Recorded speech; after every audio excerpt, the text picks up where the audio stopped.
Bonsoir à tous, bienvenue pour ce nouveau numéro, le troisième de cette nouvelle année des Incorrectibles. Nous sommes particulièrement heureux de vous retrouver et je tenais tout d'abord à vous remercier, vous qui nous regardez chaque semaine toujours plus nombreux sur YouTube, mais aussi sur Utréon. Et je tiens en particulier, là encore, à remercier nos contributeurs sur Utréon. C'est grâce à vous et à vous seulement qu'on peut vous proposer chaque semaine ces nouvelles émissions. Et justement, à propos d'Utréon, un événement particulier aujourd'hui puisque nous sommes le dimanche 15 janvier 2023 et c'est la date à laquelle Utréon vous propose en VOD, en exclusivité, un film qui s'intitule « Le monde d'après » de Laurent Firode. Il se trouve que nous avions reçu ce réalisateur hors système il y a quelques semaines et devant le bouche à oreille, écoutez, nous avons eu beaucoup de réactions qui demandaient à savoir où on pouvait aller voir ce film qui n'est distribué que dans une seule salle parisienne depuis plus de 12 semaines et qui affiche des séances complètes chaque jour. Il y a aussi 6 salles qui le diffusent en France, mais c'est vous dire à quel point il est peu distribué. Alors Utréon a décidé de le distribuer, puisqu'on se doute que les plateformes VOD traditionnelles ne l'auraient pas fait, et il est disponible depuis aujourd'hui à la location. Donc on vous encourage tous à aller donc le regarder et donc louer ce film pour pouvoir le visionner. Pour cela, c'est très simple, vous tapez « Le monde d'après ». .net. Mais on revient donc à l'actualité de ce dimanche et à notre nouvel invité. C'est un grand plaisir de le recevoir pour la deuxième fois sur ce canapé orange. La première fois, nous avions retracé avec lui le fil de sa vie politique et nous avions parlé évidemment de la présidentielle. Alors aujourd'hui, je vous propose une émission où nous prendrons du recul en faisant un bilan de la séquence qui se referme et où nous reviendrons également sur l'actualité très brûlante.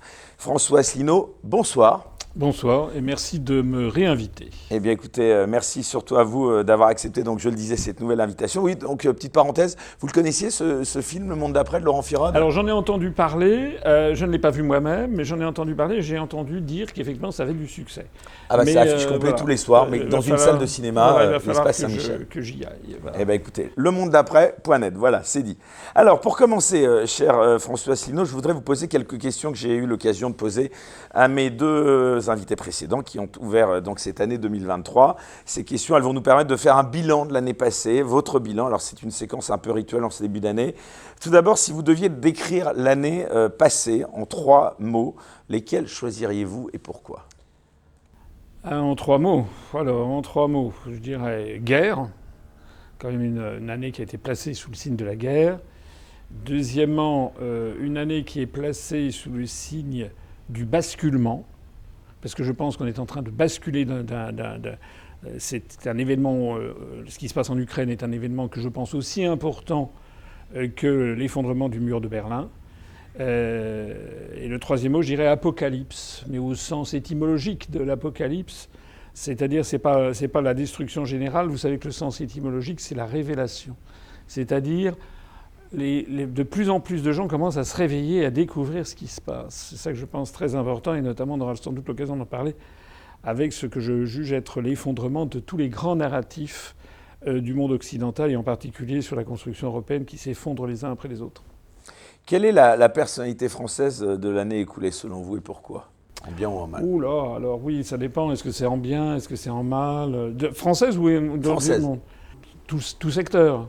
J'aurais un peu tendance à dire, pour lui rendre un hommage posthume, peut-être le professeur Montagnier, qui est quand même prix Nobel de médecine, qui est décédé en mois de février de l'année dernière. Dont on n'a pas beaucoup parlé. Et dont on n'a absolument pas parlé, qui n'a eu aucun hommage particulier d'ailleurs des autorités publiques, alors même qu'il avait eu des intuitions fulgurantes, notamment sur la Covid. Il a été brocardé quand il a dit que c'était sans doute une création de laboratoire, vous savez. Alors, on parlera de ça dans la deuxième partie sur Utréon, puisque sur YouTube, dès qu'on en parle, on est censuré. Et en fait, il a été censuré. Je dirais qu'il y a une autre personnalité, si je peux me permettre, non pas française, mais internationale, que j'aurais un peu tendance à mettre sur le même plan, qui est Elon Musk. C'est-à-dire que dans un cas comme dans l'autre, on a affaire à des gens qui vont au bout de leurs convictions et qui mettent en cause leur sérénité, leur bien-être pour justement faire prévaloir ce en quoi ils croient. Dans un cas, c'est le professeur Montagnier qui dit ce qu'il pense et qui dit ce qu'il croit être la vérité. Et dans l'autre cas, Elon Musk, c'est quand même quelqu'un qui se heurte, c'est un phénomène aussi considérable, qui se heurte à l'oligarchie planétaire pour un bouleversement, je pense, du mode d'information du monde et du monde occidental en particulier, en mettant lui-même, d'ailleurs il l'a dit, il craint d'être assassiné. Et c'est quand même pas rien. Et je pense que c'est quand même quelque chose de très important, des gens qui vont jusqu'au bout de leurs convictions. Si je peux me comparer un peu, c'est un peu comme ce que j'ai fait depuis 15 ans. J'ai remis en cause la carrière normale que j'aurais dû faire comme inspecteur général des finances, où j'aurais dû être à la tête d'une grande banque et gagner des sommes inimaginables. Non, j'ai préféré faire ce que je pensais devoir faire. Et ça, je pense que c'est ça le sel de la vie, quoi. Il faudrait que beaucoup plus de Français, d'ailleurs, se décident à se battre pour ce en quoi ils croient et ne pas se plier à l'intimidation, à la doxa dominante qui pèse de tout son poids comme une chape de plomb sur la France. Alors 2022 a vu 2 élections majeures se dérouler, l'élection présidentielle bien entendu, avec la réélection d'Emmanuel Macron, et puis les législatives avec la percée assez inattendue du Rassemblement national. Tout d'abord la réélection d'Emmanuel Macron dans un fauteuil, si j'ose dire, ou dans un trône. Ça vous a surpris ? Non, on ne peut pas dire que ça m'a surpris. Ça m'a accablé, mais ça ne m'a pas surpris dans la mesure. Affligé, accablé. J'ai été extrêmement triste. Comment vous l'expliquez malgré je l'explique les gilets jaunes, la Covid-19, la crise énergétique qui pointait déjà le bout de son nez? Je l'explique par le fait qu'il n'y a pas eu de campagne, en fait. Et que malheureusement, ça reboucle avec ce que je disais à l'instant, malheureusement, il y a en France énormément de gens qui ne s'intéressent que d'assez loin à la politique, et qui sont victimes de ce qu'ils entendent constamment à la télévision ou à la radio. Vous savez, je l'ai déjà dit 50 fois, c'est pas moi qui l'ai inventé, ce sont des Américains. Vous avez une corrélation extrêmement étroite entre la couverture médiatique et le résultat dans les urnes. Si vous avez 0% du temps de parole et du temps d'antenne, c'est pas la même chose. Le temps de parole, c'est quand vous parlez. Le temps d'antenne, c'est quand on parle de vous. Si vous avez 0% dans les deux cas, vous ferez 0% dans les urnes. Si vous avez 100% de temps de parole et 100% de temps d'antenne, vous faites 100% dans les urnes. Ça, c'est Kim Jong-un en Corée du Nord. Et puis entre les deux, vous avez une espèce de courbe linéaire. C'est-à-dire si vous faites 25% du temps de parole, vous aurez en gros 24-25% dans les urnes. C'est d'ailleurs ce qu'a fait Macron en 2017. Donc Macron, en fait, a bénéficié, je vous le rappelle, d'une négligence coupable dans la Constitution française, c'est que le président de la République sortant qui se représente peut tarder pour annoncer sa candidature jusqu'à la fin des fins, et en attendant user des moyens de l'État pour faire son métier de président de la République, mais en fait pour faire campagne. Voilà, il devrait y avoir, à mon avis, une réforme profonde de l'élection présidentielle qui est devenue un simulacre. La réforme profonde, par exemple, ça devrait être que les candidats, la liste des candidats ne devrait pas être fixée un mois avant le premier tour. Elle devrait être fixée 4 ou 5 ou 6 mois avant le premier tour. Parce que rappelez-vous ce qui s'est passé en 2021. On a donné la parole à des gens, comme je pense par exemple à Arnaud Montebourg, qui a eu un temps de parole extraordinaire. Moi, j'avais rien, bien sûr. Moi, je n'ai jamais rien. Et en définitive, Arnaud Montebourg n'a pas été candidat. Alors que, et là je ne parle pas de moi, je vais parler d'autres personnes, mais par exemple Madame Laguillet ou Monsieur Poutou, ils ont bien été candidats, eux. Ils ont eu 0% du temps de parole pendant qu'on donnait du temps de parole à Arnaud Montebourg. Donc tout ça ne va pas. Il faudrait qu'il y ait une obligation des médias, d'abord du Conseil constitutionnel à arrêter la liste définitive des candidats 6 mois avant. Regardez ce qui se passe aux États-Unis, qui n'est pas un modèle. Enfin, aux États-Unis, au mois de juillet, on sait quels sont les candidats du mois de novembre. Bon. Nous, moi je me rappelle en 2017, jusqu'à ce que j'ai eu les 500 parrainages, j'avais eu 0% de temps d'antenne. Et lorsque j'ai eu les parrainages, j'ai eu un mois. En un mois, vous pouvez évidemment pas convaincre qui que ce soit, surtout lorsqu'on vous donne la portion congrue et lorsque par ailleurs vous faites l'objet d'attaques incessantes lorsque vous passez dans les médias. Parce que par ailleurs, les médias ont un parti pris. Mais voilà, alors tout ceci explique effectivement que Macron, il a bénéficié de beaucoup de choses. D'abord, il était le président sortant. Deuxièmement, il y a l'affaire de l'Ukraine, l'affaire de la guerre qui a occulté le débat. Et puis troisièmement, il faut dire aussi les choses telles qu'elles sont. Et je sais que quand je le dis, je ne fais pas toujours plaisir, mais je le dis quand même. Il a bénéficié de la complicité de la pseudo-opposition.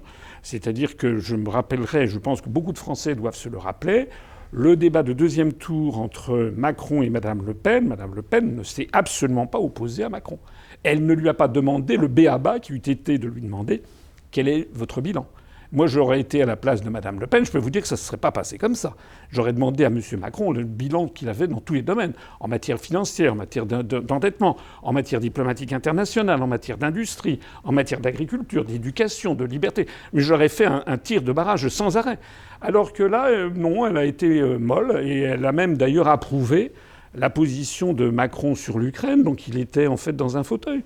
Moi, je considère qu'en France, nous avons un théâtre d'ombre et tout avait été réglé comme dans un ballet pour que Macron soit réélu dans un fauteuil. C'est pour ça que je suis accablé, mais je ne suis pas spécialement surpris. D'ailleurs, je peux même vous dire que si on continue, si les Français ne se ressaisissent pas, on sait déjà ce qui va se passer en 2027. D'ores et déjà, l'oligarchie qui pilote tout ça a déjà fait une espèce de présélection. On nous l'a dit, il y a Édouard Philippe, Darmanin et Bruno Le Maire.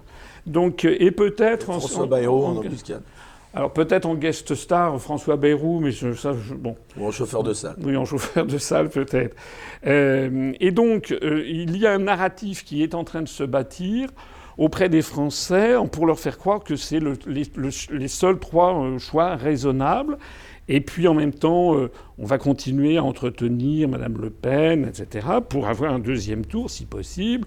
Édouard Philippe, Madame Le Pen, et puis ça serait Édouard Philippe qui serait réélu. Ça c'est vraiment ce que souhaite l'oligarchie. D'ailleurs, Édouard Philippe, pour ne parler de lui, il est en train de cocher les bonnes cases. Par exemple, il a fait la dévotion à Sainte-Thérèse de Lisieux, c'est-à-dire, je veux dire par là, qu'il est allé à Kiev, il est allé rencontrer... Il n'a pas été reçu d'ailleurs par Zelensky, parce que je suppose que Macron a dû demander par notre ambassadeur à Kiev, l'ambassadeur de France, M. de Poncin, qui d'ailleurs est un sacré numéro, il a dû demander à Zelensky de ne pas recevoir Édouard Philippe, parce que ça fait partie de ses petites jalousies. Prérogatives. Mais enfin, M. Édouard Philippe est allé à Kiev, est allé soutenir, etc. Donc, si vous voulez, vis-à-vis de l'oligarchie, il y a toute une série de cases. Il faut être de la French American Foundation, c'est M. Édouard Philippe. Il faut être allé à Kiev pour soutenir. Il faut bien sûr être pour l'Europe, etc. Donc, il y a toute une série de cases à cocher pour être adoubé et donc pour être ensuite catapulté par les médias devant les Français. Donc, on ne sait plus une démocratie. C'est un théâtre d'ombre. Il faut donc que les Français se ressaisissent et j'ai un espoir. Cet espoir, c'est que de plus en plus de Français se tournent désormais justement vers Internet, vers des sources d'informations différentes, des sources d'informations complètement frelatées que sont les grands médias mainstream. Alors voilà pour l'élection présidentielle, si je puis dire. Pour les législatives, vous avez été surpris de cette percée, on peut le dire, du RN ? Non, je ne peux pas dire que j'ai été surpris, parce que ce qui est certain, c'est que les Français sont extrêmement mécontents. Et je pense qu'ils le sont bien davantage encore. Et donc, si vous voulez, ils se sont dit qu'est-ce qu'on va faire pour essayer de calmer Macron, de lui empêcher qu'il ait tous les pouvoirs. Donc ils ont voté pour ce pourquoi ils pensaient que ça serait ce qui l'embêterait le plus. Moi, vous savez, il y a quelque chose que je trouve qu'il faudrait aussi... Moi, j'aime bien un petit peu dire les choses, la vérité. On est entre Français, on doit se parler. Le Front National, le Rassemblement National, on vit sur un mythe. Ce mouvement n'est absolument pas un mouvement d'extrême droite. C'est pas vrai. Un mouvement d'extrême droite, c'est quoi ? C'est, à mon avis, un mouvement qui a des raisonnements de nature raciste, antisémite, anti-parlementaire, qui combat les syndicats, etc. Le Rassemblement National, c'est quoi là ? Qu'est-ce qui distingue le Rassemblement National ? Je ne sais pas, du Parti républicain américain ou du parti... il est beaucoup plus à gauche que le Parti républicain américain. Le Rassemblement national dit ce que disait le RPR il y a 20 ans, quoi, en gros. Donc on est dans un mythe. Je ne suis pas du tout au Rassemblement national. D'ailleurs, moi, j'ai appelé au deuxième tour à voter pour Mme Le Pen parce que je pense que ça aurait été une excellente leçon de choses pour les Français. De la même façon que je me félicite que Mme Meloni en Italie ait été élue, parce que je vous rappelle, vous le savez très bien, que pendant des mois, on a expliqué aux Français, Mme Meloni, c'est l'extrême droite qui arrive, c'est le fascisme, etc. C'était le diable. L'Humanité avait fait en une les fascistes aux portes du pouvoir à Rome. On la présentait comme Mussolini en jupon. Et moi, j'ai dit, mais en fait, tout ça, c'est de la comédie. Madame Meloni, elle a fait l'équivalent de la French American Foundation. Elle est pour que l'Italie reste dans l'Union européenne, reste dans l'euro, reste dans l'OTAN, et elle avait coché les bonnes cases, comme je disais, comme pour Édouard Philippe. Elle avait d'emblée qu'il fallait absolument soutenir l'Ukraine. Donc j'avais dit, il y a toutes les preuves, tout le monde m'a observé, j'avais dit pour Mme Meloni ce que j'avais dit exactement la même chose en 2016 pour Tsipras en Grèce, où là c'était pas l'extrême gauche et l'extrême droite, là c'était l'extrême gauche en Grèce, et j'avais dit aux gens mais ça ne changera rien, parce que tant qu'on reste dans l'Union européenne, dans l'euro et dans l'OTAN, on ne peut rien changer si ce n'est que des trucs à la marge. Et puis maintenant on découvre que Mme Meloni elle est à Rome, qu'elle s'est fait élire quand même sur une fermeté vis-à-vis de l'immigration illégale. Vous avez vu que ça tout de suite, ça s'est dégonflé tout de suite, puisque elle a donné son feu vert à ce que l'association SOS Méditerranée et le bateau Océan Viking vient déposer maintenant des migrants qui sont allés chercher sur les côtes libyennes. C'est pas du tout des migrants en perdition. C'est un trafic de passeurs de main-d'œuvre bon marché. Et Madame Meloni, ça y est, c'est déjà terminé son opposition. Donc les gens en Italie tombent des nues. Vous voulez dire qu'elle est déjà rentrée dans le système? Oui, elle a reçu 150 migrants du côté d'Ancône, justement, pour que ça fasse pas trop de bruit. Et puis là, je vois qu'il y a actuellement un problème avec la Banque Centrale Européenne, puisque la BCE est en train de remonter les taux d'intérêt sur l'euro de façon très importante pour lutter contre l'inflation. Madame Meloni et son ministre des Finances ont fait savoir que c'était en train de torpiller leur programme de relance. Madame Lagarde et puis la Banque Centrale Européenne se fichent éperdument de ce que dit Madame Meloni. Donc voilà. Et Madame Meloni va se plier. Malheureusement, le temps est compté parce que la France est en train de s'effondrer dans tous les domaines. Mais ça aurait valu le coup que, par exemple, Mme Le Pen soit élue présidente de la République, parce que je peux vous assurer que si elle avait été élue présidente de la République, aujourd'hui, nous aurions la même politique que celle de Macron. C'est-à-dire, on s'alignerait sur les États-Unis. Mme Le Pen n'a jamais dit qu'il fallait sortir de l'OTAN. Elle enverrait des armes aux Ukrainiens parce que on a le pistolet sur la tempe. Nous serions lamentablement à la remorque des Allemands parce que c'est un des grands sujets qui n'est jamais abordé.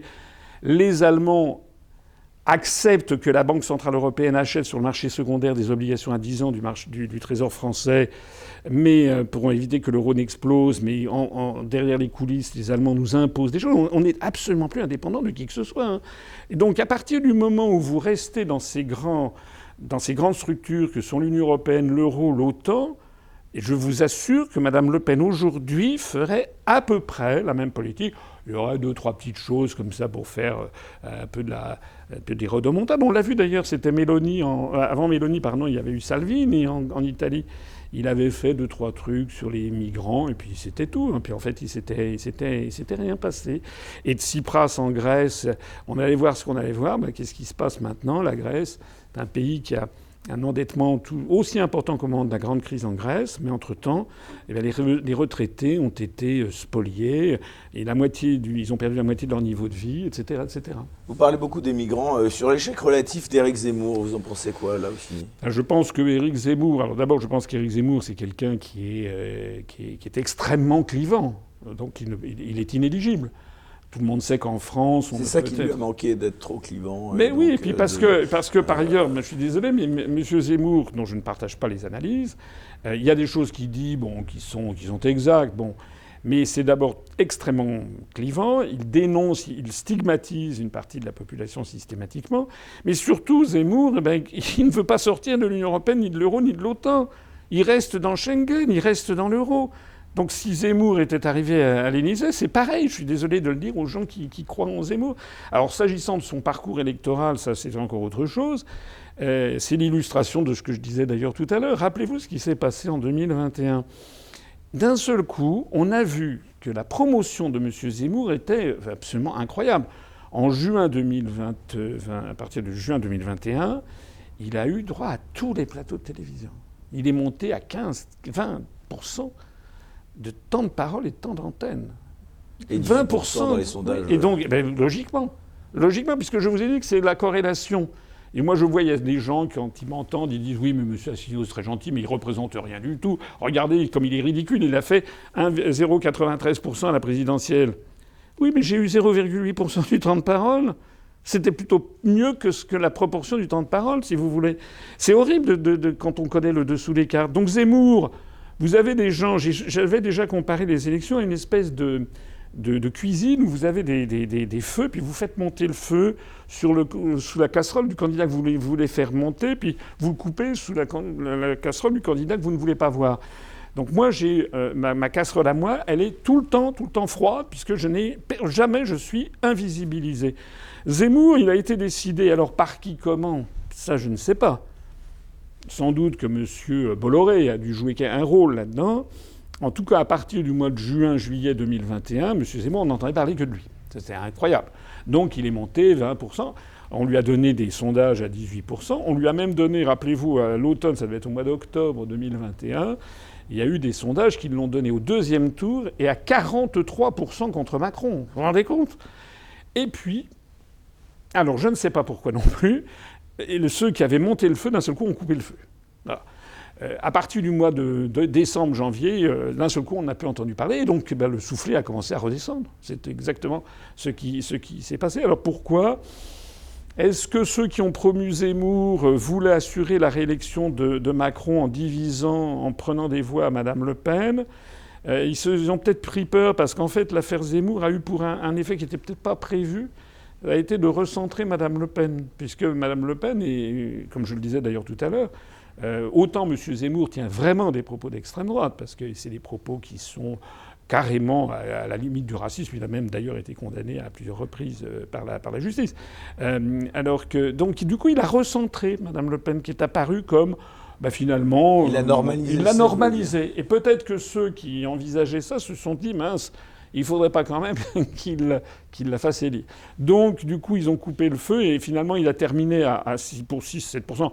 Alors évidemment, c'est pas mal. Les gens vont rigoler parce qu'ils se disent sinon il n'a même pas fait 1%, ils rigolent de Zemmour qui en a fait 7%. Oui, d'accord. Mais enfin, j'ai pas eu la même médiatisation, encore une fois.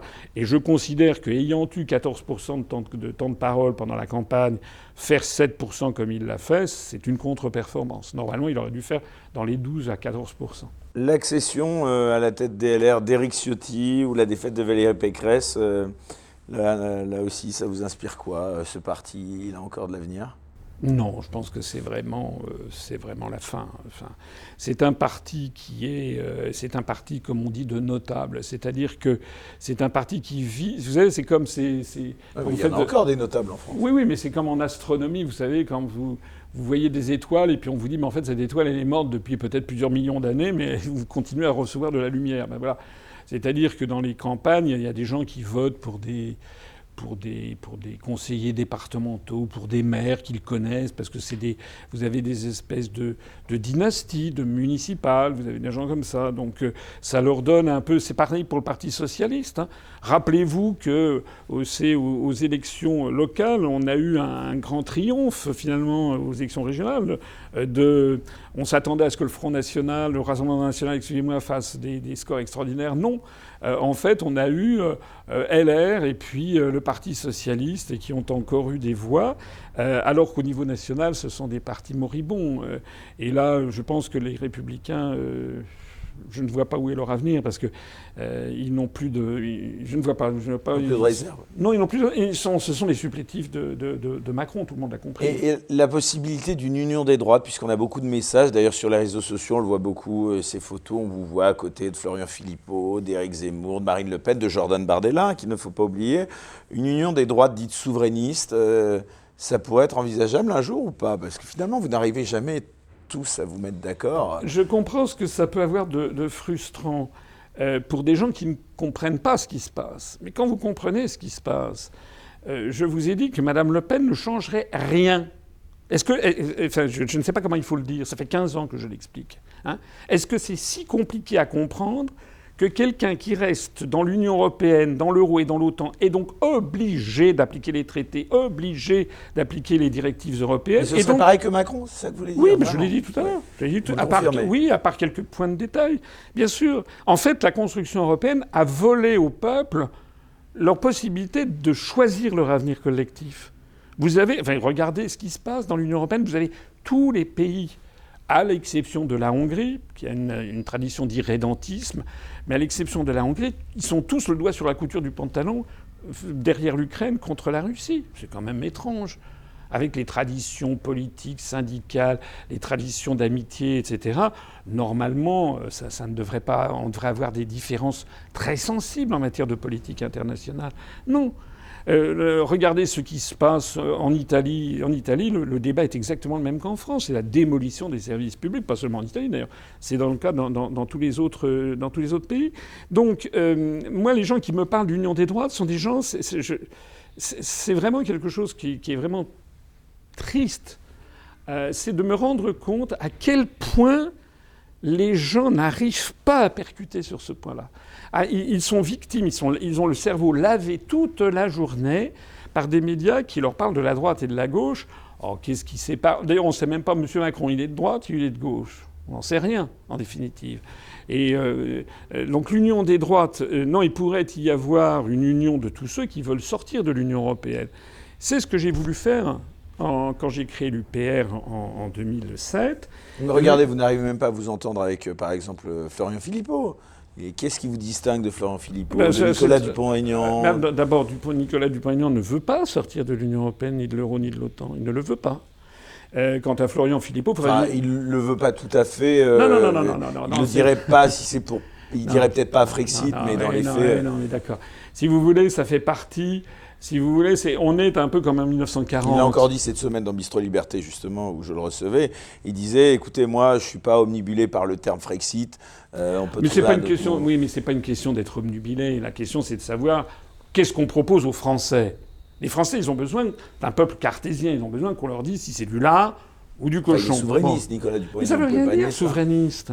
Ah oui. Mais regardez, vous avez Macron qui parle maintenant, parce qu'ils ont des cabinets de... Oui, il parle même de souveraineté européenne, Emmanuel Macron. Oui, parce que je pense qu'il y a des officines, des cabinets de conseil, des cabinets de communication, style McKinsey ou autres, qui font, vous savez, des études sociologiques où on demande aux gens est-ce que ces mots vous trouvez que ça suscite chez vous un sentiment d'adhésion ou de rejet ? Et donc on voit depuis un certain nombre d'années monter une adhésion pour le mot souveraineté. Voilà, donc ils se disent on va dire le mot souveraineté. Et donc Macron il est pour la souveraineté européenne. Ça ne veut rien dire. Mais il met le mot souveraineté. Voilà.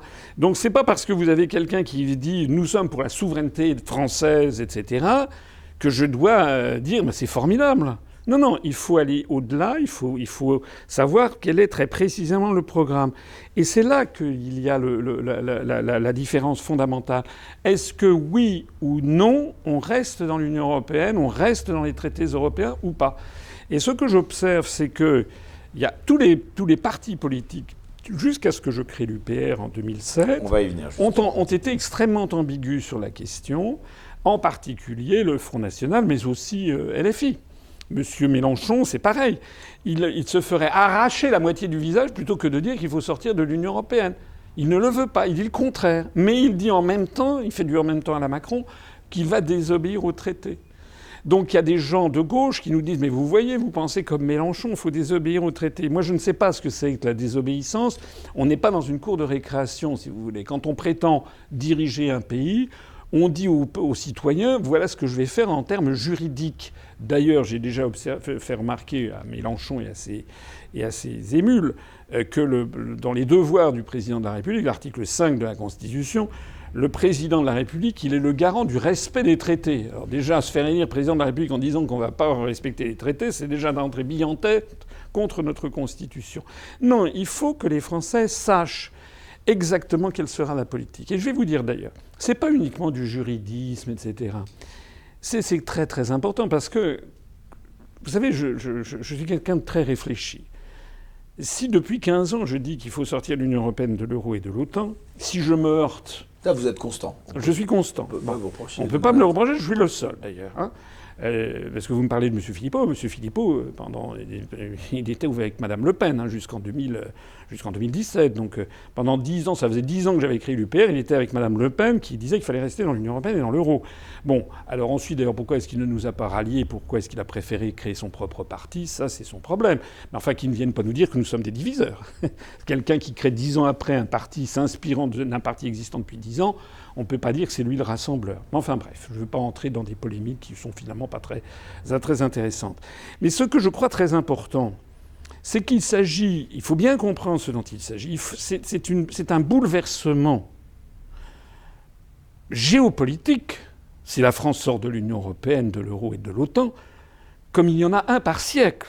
C'est quelque chose, c'est en fait quelque chose, la France se libère de la domination américaine. Enfin, la Grande-Bretagne l'a bien fait. Oui, sauf que la Grande-Bretagne, elle est restée dans l'OTAN. Elle est sortie de l'Union européenne dans laquelle elle n'était qu'à moitié, puisqu'elle n'avait pas adopté l'euro, etc. La Grande-Bretagne, c'est un cas quand même très particulier, et surtout qui est resté dans l'OTAN. Il y a actuellement des gens qui disent « Vous voyez, le Brexit ne marche pas, regardez ce qui se passe au Royaume-Uni ». Ça me fait rigoler, parce que la situation au Royaume-Uni n'est pas très brillante, mais elle est toujours mieux que la situation en France. Bon. Mais ce qu'il ne faut pas oublier, c'est que le Royaume-Uni, il est archi pro-OTAN, pro-États-Unis. Et c'est probablement le Royaume-Uni qui a fait exploser Nord Stream 2. Il est mouillé jusqu'au cou dans ses affaires. Et donc il supporte aussi le contre-coup des sanctions à l'égard de la Russie. Hein. Donc moi, j'ai bien dit, c'est un triptyque. Depuis 15 ans quand même. Hein. Sortie de l'UE, de l'euro et de l'OTAN aussi. Et donc ce que je veux dire, c'est que ce programme est un programme d'une portée... Honnêtement, je le dis, je ne veux pas faire du romantisme, mais c'est réellement révolutionnaire. Alors je sais que je n'ai pas l'allure d'un révolutionnaire, mais c'est quand même la vérité. C'est-à-dire que c'est libérer la France de ce qu'elle est devenue, c'est-à-dire une colonie des États-Unis. Nous sommes devenus une colonie. Or, le devenir de toutes les colonies dans le monde a toujours été deux choses. C'est soit sa disparition, soit une révolution dans le cadre d'un mouvement de libération nationale. Et on en est là. Alors, je reconnais que peut-être j'ai fait preuve d'un petit peu trop de prescience, parce qu'il y a 15 ans, dire qu'il fallait sortir de l'impérium américain, les gens ne me le croyaient pas. Mais, et c'est ça qui est nouveau, et c'est ça qui fait qu'à ce moment, on voit énormément de gens affluer à l'UPR, c'est qu'il y a beaucoup de gens qui se disent « Mais non, d'une pipe, c'est quand même lui qui avait raison depuis 15 ans. » Parce qu'il y a tous les narratifs de la construction européenne, j'en parlais en préambule, qui sont en train de s'effondrer. Rappelez-vous qu'en 92, le Parti socialiste avait fait une affiche en disant qu'il fallait signer et ratifier le traité de Maastricht pour faire contrepoids. Et on voyait une planète dominée par les Américains qui étaient représentés par un joueur de catch et par le Japon à l'époque, qui était le péril jaune de l'époque, maintenant c'est la Chine, qui était représenté par un joueur de sumotori, par un joueur de sumo. Et donc le Parti socialiste a entretenu cette fable auprès de son électorat que être pour le traité de Maastricht, ça permettait de bâtir une Europe qui ferait contrepoids aux États-Unis. Et c'est quelque chose qui a été très largement développé, y compris d'ailleurs par les mouvements politiques de droite. Moi, j'ai toujours dit le contraire. J'ai toujours dit que depuis sa création, depuis le début des années 50, la construction européenne, en fait, est une manœuvre d'assujettissement par les États-Unis à une espèce de constitution d'un glacis géopolitique à leur profit. J'ai fait une conférence qui s'appelle « Qui gouverne la France ?» Vous allez le voir, ça fait plus de 10 ou 12 ans qu'elle est sur Internet. Ce qui prouve d'ailleurs que j'ai raison, que je dis la vérité, c'est que 12 ans après, elle est toujours là, elle est toujours aussi pertinente et de plus en plus pertinente. C'est-à-dire que les gens découvrent en effet que nous sommes pieds et poings liés vis-à-vis des États-Unis. Et ce qui se passe en ce moment avec l'affaire ukrainienne, c'est justement ce que je disais, l'apocalypse au sens philosophique du terme, c'est-à-dire la révélation. Un calypsos, c'est la nymphe qui est cachée dans Ulysse. Et donc l'apocalypse, c'est ce qui retire, qui dévoile ce qui était caché. Et de plus en plus de Français découvrent que, en effet, les États-Unis, c'est eux qui ont très probablement, via les Britanniques, fait sauter Nord Stream 2 pour nous couper de ce que seraient normalement nos approvisionnements en hydrocarbures bon marché que la géographie physique nous impose. Vous voyez d'ailleurs que l'Allemagne, c'est un acte de guerre qui a été fait contre l'Allemagne. L'Allemagne ne réagit pas. Les pays d'Europe sont des vassaux des États-Unis. Nous acceptons que les États-Unis nous entraînent dans cette guerre en Ukraine qui est en train de détruire l'économie européenne. je ne sais pas ce qui va en ressortir dans 10 ans de l'économie européenne, mais on est en train d'entraîner vers le gouffre, et on est les vassaux des États-Unis dans tous les domaines. D'un seul coup, les Français se rendent compte qu'en effet, l'Europe qui devait être la paix nous entraîne vers la guerre, que l'Europe qui devait nous permettre de faire contrepoids aux États-Unis nous met à la disposition des États-Unis, que l'Europe qui devait être une œuvre des droits de l'homme, de la liberté, de l'état de droit, en fait, on voit que de plus en plus l'état de droit est bafoué, les libertés publiques sont combattues par la construction européenne. Donc il y a cet effondrement des narratifs qui est en train de se produire, qui nous bénéficie, mais bien tard. Et puis j'espère que de plus en plus de gens vont commencer à se rendre compte de cette affaire. Alors justement, parlons de l'UPR. Tout d'abord, j'avais envie de vous demander quel est le profil type d'un adhérent de l'UPR Il y a 7-8 ans, on me posait cette question, je disais qu'il y avait beaucoup de jeunes, ce qui est vrai. C'était un peu inévitable, on avait beaucoup d'informaticiens, beaucoup de gens travaillant sur Internet, parce qu'on se développait que par Internet, en fait. Parce que voilà, on nous donnait rien d'autre. Bon. Maintenant, le profil a changé, et je vois.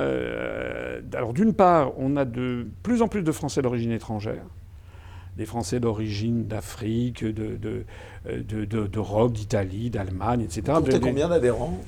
Alors là, c'est un peu on a baissé pas mal avec le Covid, puis on a eu des troubles internes dans notre mouvement.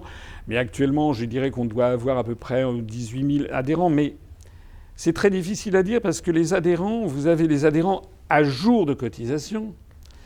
Vous avez des adhérents qui ne sont pas à jour, mais quand vous avez un adhérent qui nous a donné, on en a, qui nous donne 1 500 €, c'est l'équivalent, comme l'adhésion est à 30 €, ça fait quand même l'équivalent de 50 ans d'adhésion. Donc s'il n'est pas à jour l'année suivante, on va pas le... Voilà. Il y a beaucoup de gens qui adhèrent à un mouvement au moment des élections, puis après se laissent et puis reviennent au moment des élections. Vous avez aussi des gens, par exemple les militaires, qui ne peuvent pas adhérer à un parti. Eux, ils sont donateurs. Donc en gros, ce que moi j'avais calculé une fois, on avait vérifié le nombre de gens qui ont été adhérents à un moment ou à un autre de l'UPR, c'est à peu près 65 000, qui ont été à un moment ou à un autre adhérents. Puis il y en a qui sont entrés, d'autres qui sont ressortis, etc. Je dirais qu'actuellement, on doit être à peu près aux alentours de 18 000 actifs. Vous vous dites gaulliste, François Asselineau. Qu'est-ce que penserait le général de la situation actuelle d'après vous ? Alors, permettez-moi de vous contredire. Je ne me suis jamais dit gaulliste. Non ? Je cite souvent De Gaulle. Mais je pense d'abord, je n'aime pas les captations d'héritage, j'aime pas aller voler des sacs à main des vieilles dames. Donc, gaulliste, ça ne veut pas dire grand-chose.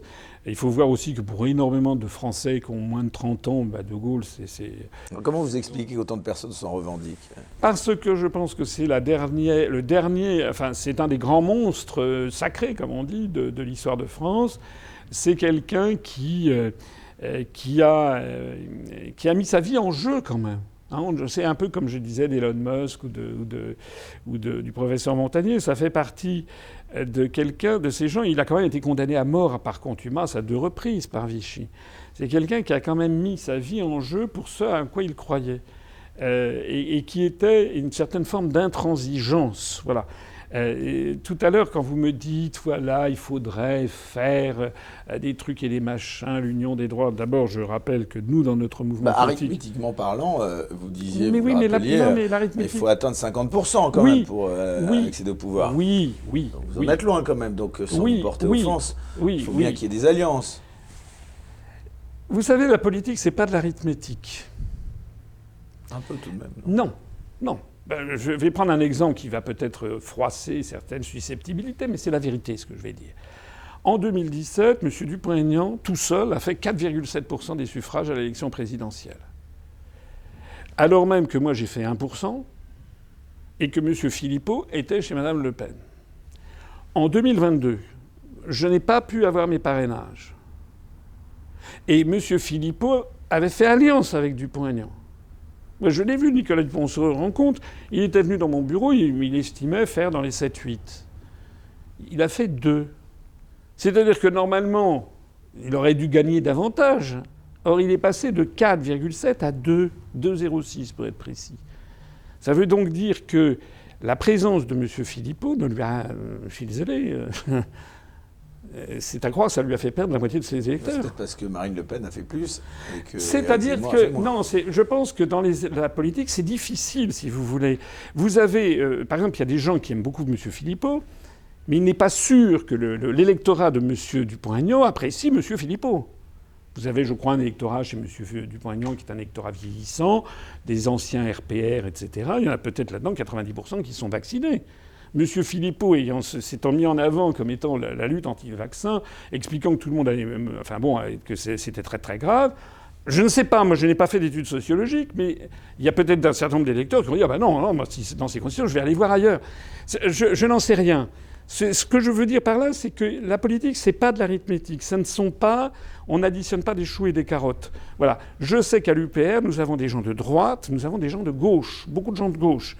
Vous avez des gens vaccinés, des gens qui ne le sont pas. Oui, on a des gens vaccinés, des gens qui... D'ailleurs, j'ai été, tout en protestant contre la façon dont ça avait été fait, et moi-même, je ne suis pas vacciné, compte tenu de la façon, cette espèce de chape de plomb qui est tombée sur nous, là, j'ai protesté contre ça. J'ai protesté contre le fait qu'on ne pouvait pas se soigner avec de l'ivermectine. D'ailleurs, je vois que j'avais même écrit une lettre avec. J'avais même écrit une lettre avec. On va en parler dans un petit instant. J'avais même écrit une lettre à Véran avec justement avec Nicolas Dupont-Aignan et Florian Philippot, où on disait justement. D'ailleurs, Véran nous avait répondu non, mais l'ivermectine c'est pas du tout fiable, etc. Je vois que maintenant on ressort à Montpellier. On a une start-up qui découvre que finalement l'ivermectine marche très très bien. On va en parler donc dans un instant, ce que j'ai condamné, c'était ça. En revanche, je ne suis pas allé dans des outrances ou dans des excès sur ces affaires parce que je n'en sais rien. J'ai voulu rester beaucoup plus prudent sur ces questions. Voilà. Donc, moi, mon combat, de toute façon, ça n'est pas la vaccination pour ou contre. Bon, c'est un sujet qui concerne les libertés publiques, ça c'est tout à fait... Mais le combat fondamental qui est le nôtre à l'UPR, c'est que les Français reprennent les manettes, que ce soit eux qui décident dans tous les domaines, y compris dans la vaccination, puisque ça nous a été imposé par Bruxelles. Et donc, de ce point de vue-là, nous, on rassemble des gens qui viennent vraiment de tous les horizons. Vous savez, je vois beaucoup de gens, quand je me déplace, des gens qui ont voté pour moi, qui sont des gens qui étaient des électeurs du Parti communiste ou des gens de gauche. On a des gens de droite aussi. Donc, par exemple, quand des gens me disent il faut faire l'union des droites, mais moi, j'ai des électeurs qui votent pour l'UPR, qui m'ont dit, pour eux, si jamais je faisais une alliance avec quelqu'un comme Zemmour, ils s'enfuiraient en courant. Donc c'est pour ça que, si vous voulez, les alliances, les gens, ils ont besoin de clarté. La clarté, c'est, moi je l'ai dit, nous on a un programme très clair, d'ailleurs très précis, avec des quantités de choses que énormément de Français ne connaissent pas, parce que quand on avait fait une conférence de presse, là, pour présenter mon programme 2022... Vous serez candidat aux européennes, évidemment. Alors nous allons... malgré tout, bien qu'étant contre l'Europe, vous présenterez une liste. Oui, alors ça, c'est très probablement, on va présenter une liste. Alors, bien qu'étant contre l'Europe, oui, mais bon... On a vu des partis royalistes se présenter à la présidence de la République. Le Parti communiste français, qui voulait instaurer jusqu'en 1976 la dictature du prolétariat, c'était dans son programme, se présentait d'ailleurs avec succès à l'élection présidentielle. Vous pouvez vous présenter aux élections même si vous condamnez le régime, justement. Sinon, si vous n'y participez pas, vous n'existez plus. Et c'est là tout le problème. Donc, ce qu'il faut, c'est avoir les idées claires avec un programme précis. Nous avions un programme précis, évidemment. Jamais les Français n'en ont été avertis et on les a manipulés sur ces choses. C'est pour ça que quand on parle de ces alliances ou de ces pas alliances, moi je voudrais, et j'ai oublié de terminer, je voudrais terminer ce que j'avais commencé à dire, je ne l'ai pas fini. Ce qu'il faut bien préciser, je l'ai dit, c'est que la sortie de l'Union européenne, la sortie de l'euro et la sortie de l'OTAN sont, je le disais tout à l'heure, une révolution géopolitique considérable qui s'attaque directement au pouvoir des États-Unis d'Amérique. Et donc, ceci ne pourra être réalisé qu'à la condition que le président ait été élu avec ce programme. Il ne peut pas avoir été élu avec un autre programme et puis se dire « je vais y aller », parce qu'il faut bien comprendre qu'il y aura à ce moment-là tous les médias qui sont tenus de près ou de loin par les Américains qui agiront pour déstabiliser le régime. Ce qui est nouveau, c'est que l'on voit bien quand même que la sphère occidentale au sens large et les États-Unis d'Amérique au sens plus précis sont sur le déclin et que le cours des événements s'impose au-delà des volontés individuelles, au-delà des peuples. Il y a actuellement le monde occidental, à mon avis, est en train de perdre la partie dans sa volonté de dominer la planète entière. Alors, François Asselineau, il y a aussi une deuxième actualité particulièrement brûlante depuis cette semaine. Il s'agit bien sûr de la réforme des retraites, annoncée le 10 janvier dernier par Elisabeth Borne. Qu'est-ce que vous pensez de cette réforme ? Je dirais deux, trois choses fondamentales. La première, c'est que d'après la Constitution, le gouvernement de la République, c'est le gouvernement du peuple, par le peuple et pour le peuple. Lorsque vous avez une réforme qui est rejetée par 70 à 80% des Français d'après les sondages, ça veut dire que cette réforme n'est pas bonne. Non, mais regardez les sondages, vous me parliez il y a quelques instants. Il ne faut peut-être pas leur accorder le crédit qu'on leur accorde. Non, mais oui, les sondages, ils évoluent beaucoup. Mais là, enfin, il suffit de parler autour de soi. Vous avez des sondages sur les résultats électoraux, c'est une chose. Les sondages sur les grandes masses de l'opinion publique, c'en est une autre. Je pense que je fais beaucoup plus confiance au second. Cela, vous les croyez ? Mieux, plus que les sondages pour vote pour telle ou telle personnalité. Parce que là, ça fait l'objet de beaucoup de manipulations. Mais on sait quand même qu'il y a un certain nombre de fondamentaux. Enfin, il suffit de parler autour de soi, il y a quand même une très grande partie de la population qui est contre la réforme des retraites. Donc qu'est-ce que vous proposeriez de votre côté ? Vous savez ce que je proposerais ? Un référendum. Rien. Je ne changerai rien. Voilà. Et pourquoi je ne changerai rien ? Parce que la France a beaucoup d'autres problèmes que celui-ci à régler. Premièrement. Deuxièmement, les régimes actuels ont été en excédent, là vont être en déficit pour quelques années. Un déficit qui n'est pas nul, qui va peut-être faire 4 à 5 milliards d'euros par an, c'est pas rien. Mais, si j'ai bien compris, vous savez, le comité sur l'orientation des retraites, le COR, qui est un organisme officiel avec des experts, ils ont publié un rapport en 2019. Ils ont expliqué qu'à partir de 2030, on va voir arriver à la retraite les classes peu nombreuses. Là, on est en ce moment avec l'effet du baby-boom des années, les gens qui sont nés entre 1942. Vous savez que la natalité en France redémarre en 1942 sous Pétain, puisque Pétain a fait la fête des mères, la politique nataliste, etc. Et cette politique-là a commencé à baisser à partir de 1965-68. Voilà. Donc là, ce sont actuellement les gens qui entrent en retraite. Ce sont les catégories les années 50 et 60. Voilà. Mais à partir de 2030, on va commencer à voir arriver les gens qui sont nés après 1968. Parce que en 68, les gens qui auront en 2030, ils auront 62 ans. Donc ils vont entrer en retraite. Et là, commencent les classes basses. Donc on sait qu'à partir de 2030, les régimes vont redevenir positifs. Bon. Donc, M. Macron est en train de mettre à feu et à sang la France parce qu'on va, prétendument, parce qu'en fait c'est pas pour ça, mais prétendument parce qu'on va avoir une difficulté pendant quelques années. Mais est-ce qu'il faut que je rappelle ici que Macron, avec l'affaire du confinement, nous a endettés de 500 milliards d'euros ? 500 milliards d'euros ! C'est-à-dire 100 fois ce que là on reproche au régime de... Enfin, c'est incroyable. Enfin, comment est-ce que personne n'ose dire...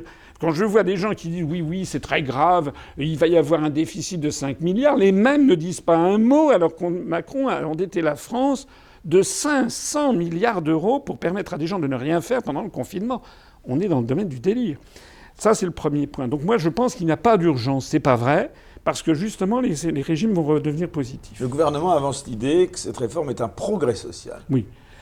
Le progrès social, moi j'y croirais le jour où on abandonnera le principe même de l'âge du départ à la retraite.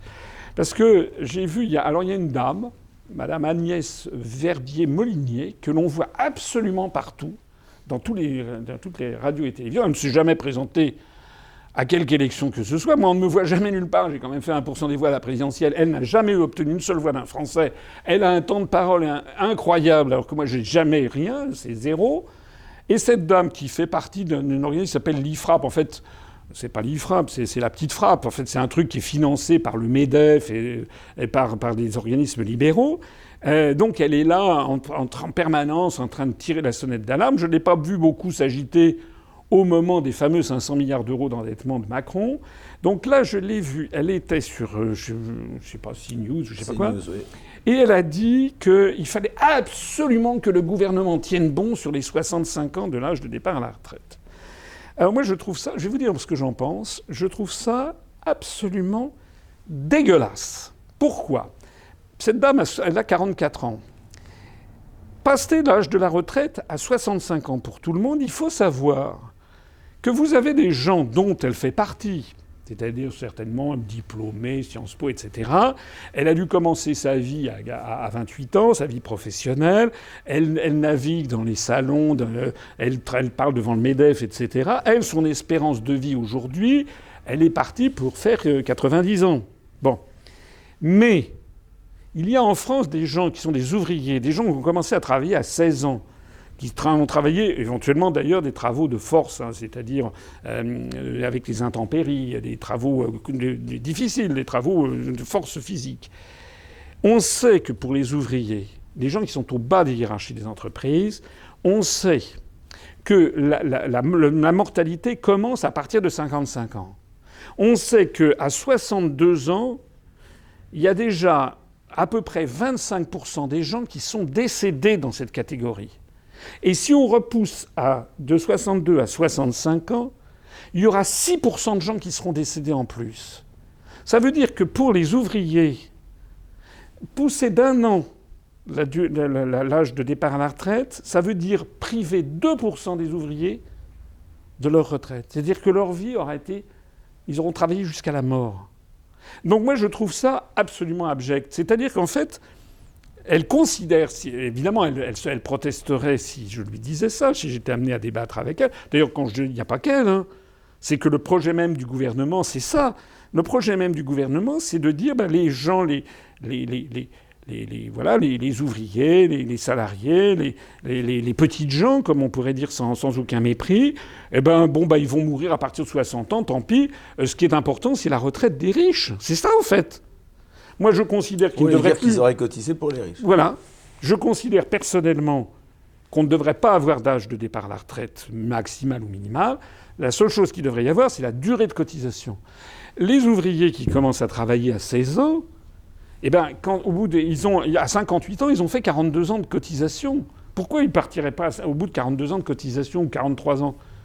Alors que quelqu'un comme Mme Molinier, qui a dû commencer à avoir ses cachets du MEDEF, des cachets sous forme de j'en sais rien, de prébande auto, peut-être à 28 ans, elle, les 42 ans, ça lui fait du 70 ans pour arriver.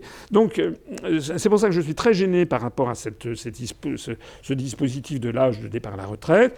La seule chose qui devrait vraiment entrer en compte, c'est la durée de cotisation. Point barre. Et on devrait tenir compte, évidemment, de l'espérance de vie pour les catégories professionnelles. Voilà. Alors, j'ajoute en plus que reporter l'âge de la retraite au-delà à 64-65 ans, j'ai quand même pas rêvé. Macron lui-même le disait en 2017 pendant la campagne. On sait qu'au-delà de 60 ans, d'ailleurs souvent même au-delà de 50 ans, il y a quand même énormément de gens qui n'ont plus d'emploi. L'employabilité des sexagénaires est quand même, je crois qu'il y a la moitié des gens qui n'ont pas d'emploi. Donc, c'est pas évident. Aller demander sur le marché du travail, est-ce que vous connaissez beaucoup d'entreprises qui embauchent des gens de 63 ou 64 ans ? C'est très très faible. Donc, on ne peut pas non plus dire qu'il faut que l'âge de départ à la retraite soit de 64-65 ans si on ne sait pas comment assurer le travail de ces personnes. Et puis, je relèverai un petit peu plus haut le débat. On nous fait savoir, parce que ça, ce sont des directives venues de Bruxelles. Pourquoi est-ce que le gouvernement fait ça ? C'est pas pour assurer la réforme la solvabilité des systèmes. Je l'ai dit tout à l'heure, le COR a montré que ça passait avec quelques années de déficit. Ce qui se cache derrière, ce sont les directives européennes. Alors j'ai vu qu'il y a Monsieur Pain, là, un de ces débunkers, ces fact-checkers autoproclamés qui sont toujours du côté de la doxa dominante dans tous les domaines. C'est pas des fact-checkers, ce sont en fait des chiens de garde d'un système. Julien Pain, comme vous en avez d'autres. Toujours, on sait à l'avance ce qu'ils vont débunker. Bon. Et donc il dit mais non, l'Europe n'y est pour rien. C'est pas vrai. Il y a les grandes orientations des politiques économiques qui ont déjà demandé depuis de nombreuses années à la France de réformer ses retraites, comme d'ailleurs il le demande aux autres pays de l'Union européenne. Et ce qui se cache derrière, c'est également faire main basse sur notre système de retraite par répartition, proposer de plus en plus de retraites par capitalisation, et notamment, évidemment, en embuscade, les grands fonds de pension, à commencer par vos amis du fonds BlackRock. Je dis vos amis en plaisantant. Moi, c'est pas du tout mes amis. Moi. Je plaisante. Ce grand fonds de pension qui gère des milliers de milliards de dollars, il n'y a pas que BlackRock, mais il y a BlackRock, dont le président, M. Fink, à table ouverte à l'Élysée. On l'a vu être reçu par M. Macron. BlackRock a embauché en France M. Cirelli, qui a été conseiller économique de Chirac, puis président de Gaz de France.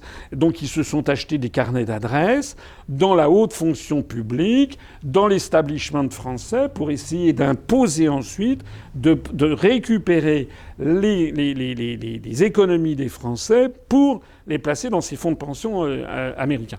Donc voilà, il est là le vrai sujet. C'est un sujet... Ce sont des milliards de dollars qui sont en cause. Alors c'est pas Madame Borne qui est là entre deux coups de... Elle vapote, elle fume pas. Non, elle vapote, mais il est interdit de vapoter dans les lieux publics. Voilà. Bon, non, mais ça me fait toujours... Je trouve ça toujours extraordinaire, ce gouvernement dont l'un des principes cardinaux, c'est « faites ce que je dis, ne faites pas ce que je fais ». On a quand même vu cette chose absolument grotesque. On voyait Madame Borne, il y a une quinzaine de jours, qui a tenu une conférence de presse, donc dans une pièce fermée. Il y avait tous les journalistes qui étaient là et qui étaient en train d'expliquer qu'il fallait c'était absolument fondamental de porter un masque dans les lieux fermés. Elle était dans un lieu fermé, elle n'en portait pas. D'ailleurs, elle s'est sentie gênée, elle a dit « oui, bon, ça c'est vrai que j'en porte pas, mais je vais en mettre un juste après ». Et on a vu la même chose. Le jour même, c'était l'inénarrable Roselyne Bachelot, qui était invitée sur, je sais pas quoi, RMC, pour les grandes gueules ou je sais pas quoi, et qui a dit la même chose en disant « moi, je suis pour l'obligation de porter le masque dans tous les lieux plus fermés », mais elle n'en portait pas. Et je vois d'ailleurs qu'au Conseil des ministres, ils n'en portent pas. Donc en fait, ce sont les champions du fait ce que je dis, ne faites pas ce que je fais. Voilà, on ne peut pas à la fois interdire dans les lieux publics de vapoter, et puis le Premier ministre en personne vapote. Voilà.